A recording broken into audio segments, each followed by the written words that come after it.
Hello, I'm Jesse Norman, and it's a fantastic pleasure to speak with you today. As is the way with these occasions, if I may, I'd like to spend a bit of time just reflecting on the past, but also looking to the future.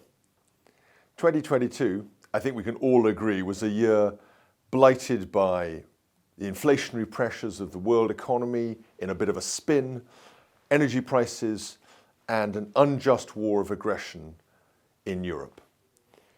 It was marked by the lifting of COVID-19 restrictions and the beginning of the great climb of European countries to recovery after the pandemic. Faced with these difficult conditions of economic growth, it was no mean feat to see the UK powered light vehicle market up 1.9% from 2021 and up more than 8% from 2019. And that made clear that there is a great appetite for L category vehicles, and the need for us all to work together across industry and government to make this year even more fruitful.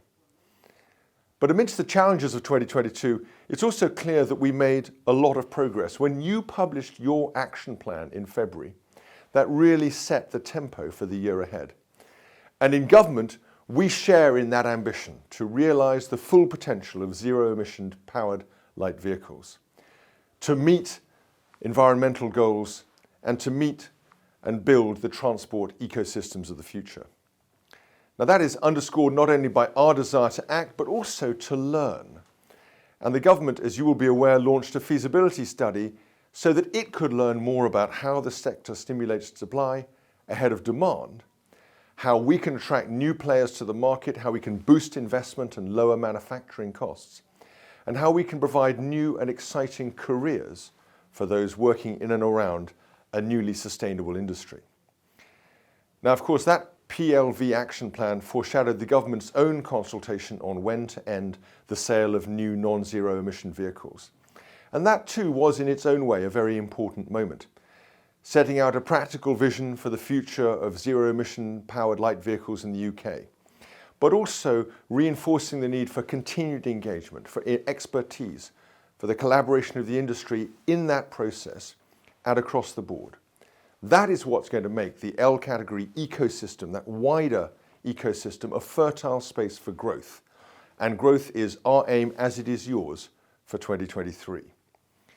We must build on the achievements of last year. We must push ahead with the role of PLVs in a fast-moving and always evolving transport system. Of course, that's not only an evolution of ambition, but of necessity. I don't need to tell you of the effect that transport is having on our planet.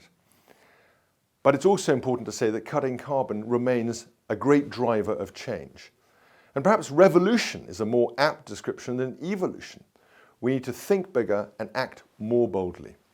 And I want to thank you all for the value you've added to the consultation on end dates. We will publish a full response in due course. But it's clear to me now that with end-of-sale dates for non-zero emission cars and vans already in place, we must match that ambition across L category vehicles. And that will open us up to a future where our roads are, if we play it right, less congested, offering not only tangible carbon cutting, but a reduction in air and noise pollution and an increase in the well-being of everyone.